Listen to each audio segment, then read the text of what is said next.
Was James Webb already outdated by the time it launched? Who will control the moon when we get to lunar bases? Why am I optimistic about China's space program? And in Q&A Plus, if Earth had rings, what would be the best place to observe them? All this and more in this question show.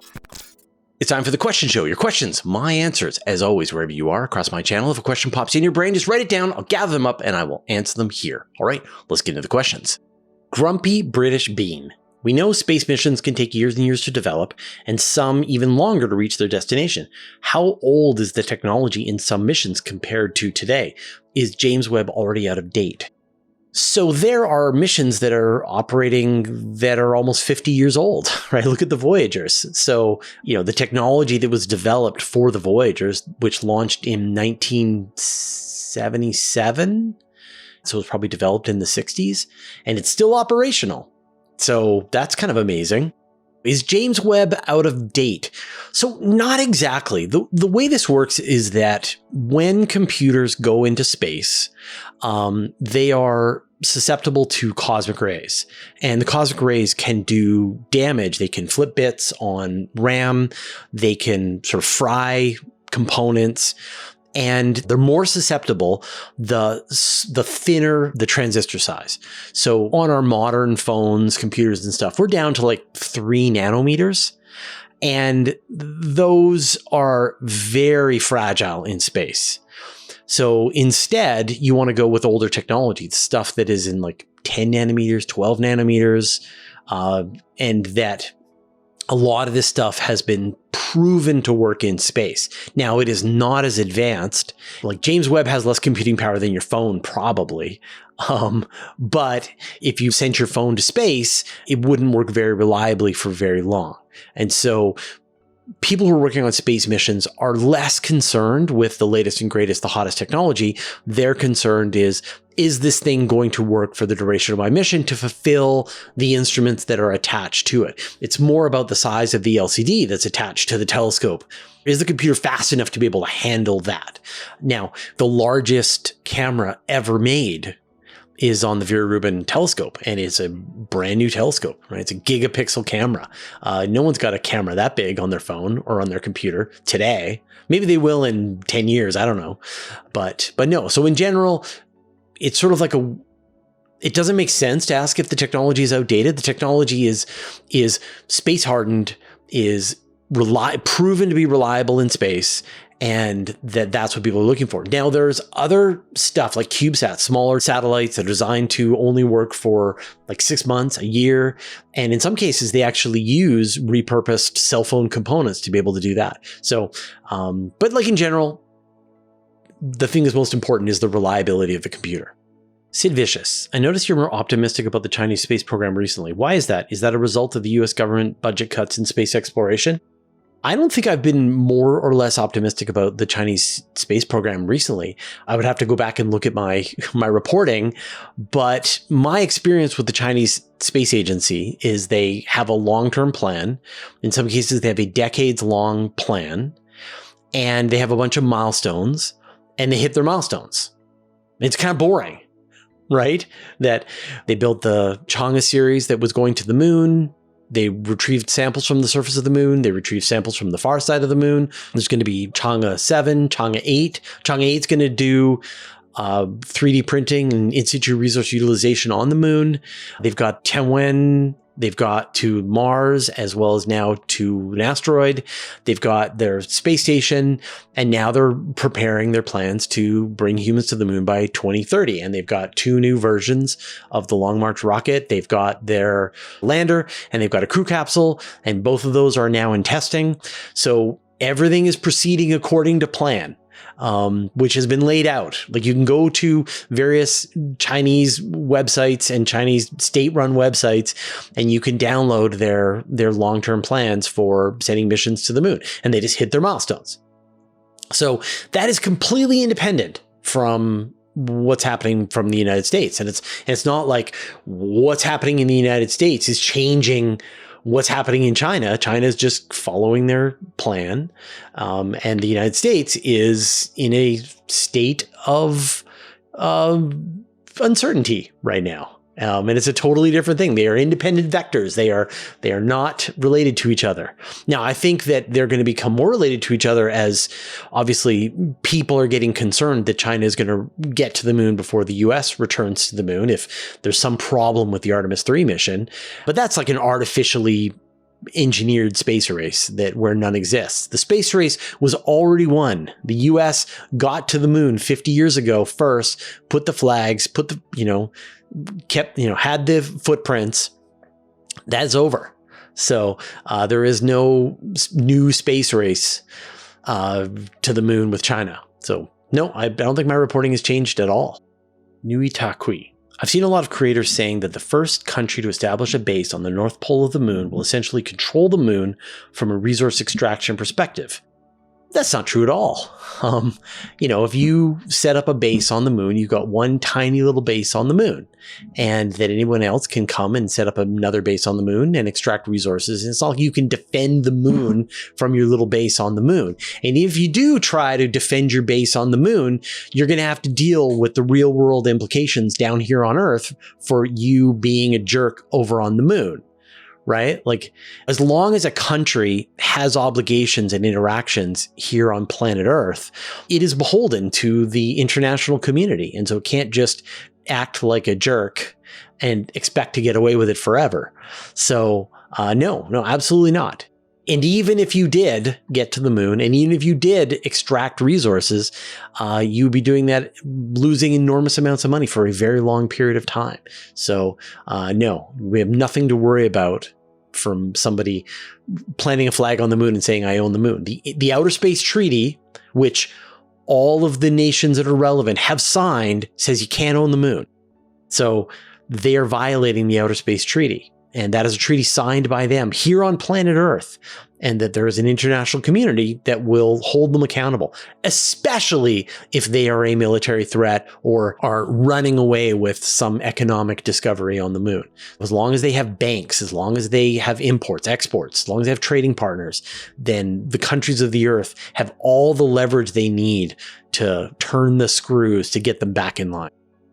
It's time to shout out all the new $5 patrons and above. Andreas, GW, Brabant Joseph, Keith Trinka, Dusan Malitic, Russ Schenk, John Reinhardt, Bolt Vanderhuge, TVK380, and Tom Grant. Join our club at patreon.com/universe today. MrProxtor, when the sun sets on the moon, is it almost instant darkness? Yeah, that's a great question. This is the first time I've ever had that question. But yeah, so you can imagine you're standing on the moon, and you're seeing the sun in the sky, and the sun is not only, illuminating your eyes, but then it's bouncing off of the ground, it's bouncing off all of the mountains around you, and so you're getting this reflected light, and so everything is very bright. But then as the sun goes below the horizon, then everything gets much darker, but you're still going to have some sunlight on the peaks, on the mountains that are around you, and then you're going to get the reflected light from that's going to keep things bright. But then the sun will go so far below the horizon that even the mountain peaks are no longer illuminated, and then everything will get super dark, and it is very quick. So I talked to an astronaut one time about a repair mission they were doing on the International Space Station, and they were in sunlight. But the space station takes 90 minutes to orbit around the Earth, and so it goes into the Earth's shadow every 45 minutes. And they warn the astronauts every time that this is about to happen, because it is a very quick experience. You're running hot, you're in full sunlight, your radiators are running full bore to try and keep your spacesuit cooled. And then you go into the shadow of the Earth, and now it's extremely dark. You need all of the lights that are on the outside of the station, your lights on your camera, and you're plunged into this coldness. And suddenly the heater kicks in on your spacesuit, and now it's trying to keep you very warm. And he was describing it, that it's such a bizarre experience that you're toasty, you're too hot, and you're sweating, and then suddenly you're chilly. And it's just like a light switch when you go from sunside to darkness. Ending soonest. I think your perpetual out that you are only a journalist is unbecoming. Journalists about politics don't say, I could not possibly have an opinion of my own. So I think you're super wrong. And that is that I think that, what you see on the internet with journalists espousing opinions is often done badly. I think obviously as a journalist, we have opinions, right? And especially when we have opinions about things that we are required to participate in for democracy, right? Like as a Canadian citizen, I have to vote for my government. And so it's my job to build up a level of expertise in the policies of the various parties in my country so that I can form an opinion, so that I can have a vote. But a lot of what you see on, say, talk TV and things like that is punditry. People just spouting their minds to fill airtime, to make advertising revenue for the network. And they're not actually bringing any value. It's very low grade quality. The value is brought when somebody, in as impartial a way as possible, evaluates the facts, uses reason, and attempts to try and uncover truths about reality. And that, that is not as exciting, not as entertaining. It's not as gotcha. It is, in some cases frustrating when the information contradicts other information and you don't kind of know which thing to believe, but you trust in the scientific process and things move forward. And so when you look at the various things that I address, right? I talk about planetary science, space exploration. I talk about astronomy, astrophysics, black holes, neutron stars, neutrinos, particle physics. Like it goes on and on and on. Cosmology, inflation, comets, asteroids, Mars, Saturn. I probably cover 100 different topics. And that the new information, where the cutting edge of all of this stuff is each one of those things. Right? Why did plate tectonics shut down on Venus? What is the interior structure of Jupiter? What is the compelling evidence that inflation is a reasonable explanation for what drove the Big Bang? And on and on and on. That people who have dedicated their lives to this subject, who have gotten their bachelor's degree, gotten their master's degree, gotten their PhD, done work postdoc, and then researched for decades using some of the most powerful instruments and observatories that humanity has ever created, they're the ones who are right at the bleeding edge of every single one of these topics, and that they are making progress in those things, and that they are, and this is going to be the controversial thing, they are the ones who are qualified to have an opinion. Because they did the work, that they went to school, that they use the tools, that they are being peer reviewed by other scientists in this thunderdome of scientific academia. And that for me, I am a generalist, I am a journalist, I am just reporting on what things people have found. And so that if I go and espouse an opinion about string theory or multiple dimensions or anything like that, then I am sort of foolishly taking on the mantle of saying, even though I haven't done all of the work, I know as much as they do. And that's ridiculous, right? Like that's bonkers to think that you haven't done the work and yet you know as much as they do, or even have an original opinion that goes above and beyond what they've done. That the very least you can do is match the work that they've done in whatever specific field. If I want to have an opinion about exoplanets, I've got to go and get my PhD in exoplanets.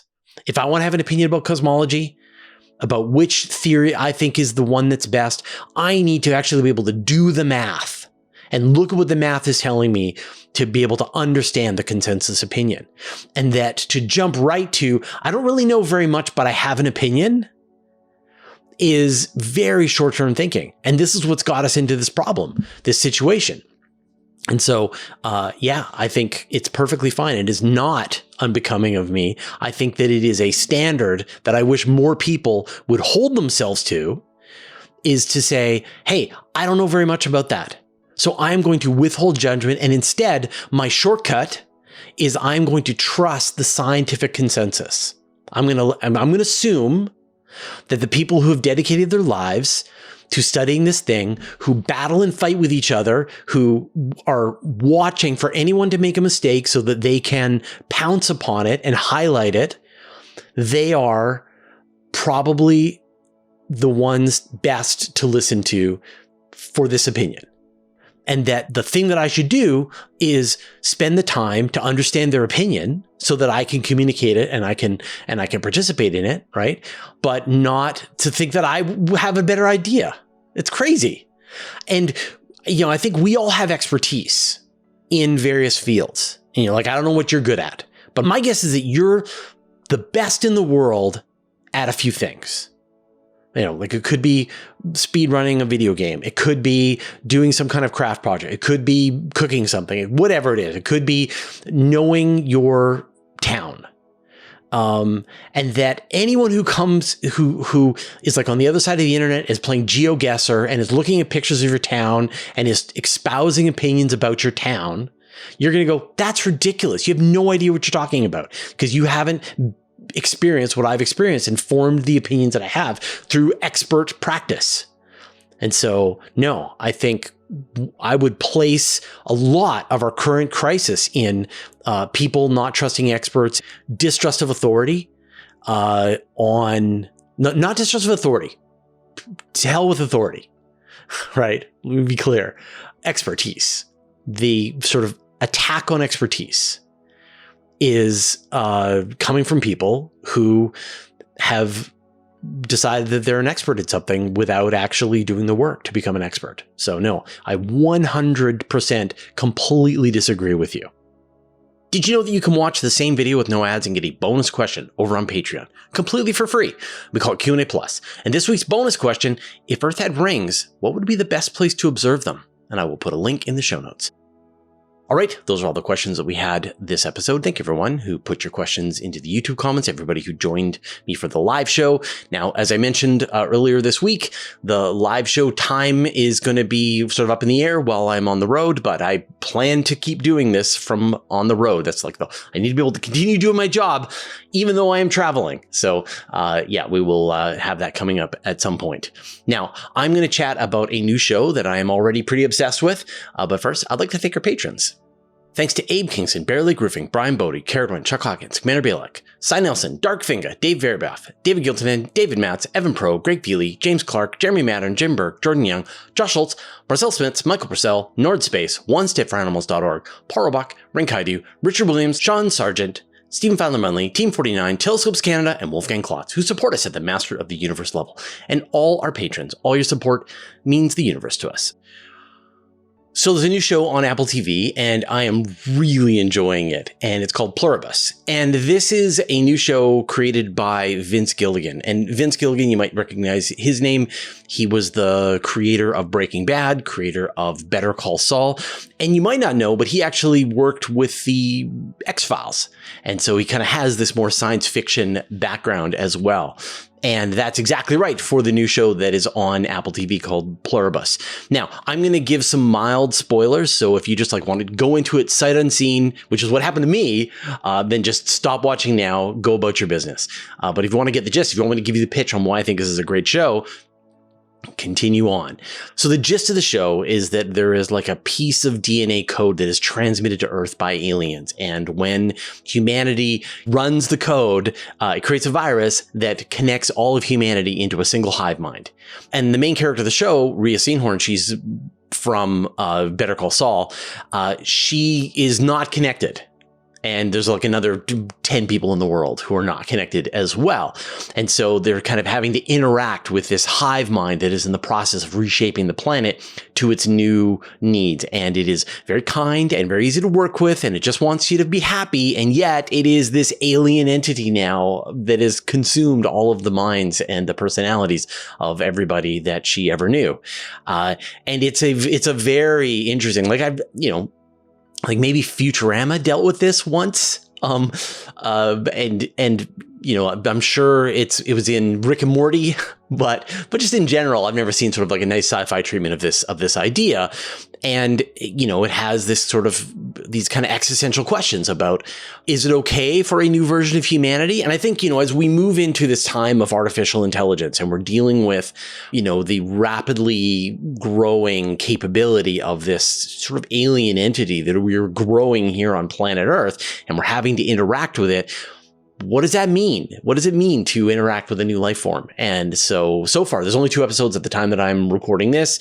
It is quickly become my favorite show of the year. If you like The Good Place and sort of like watch a television show with things happening, but also there's like existential, philosophical conversations to be had, I think you'll really enjoy Pluribus. So check that out on Apple TV. All right. We'll see you next time.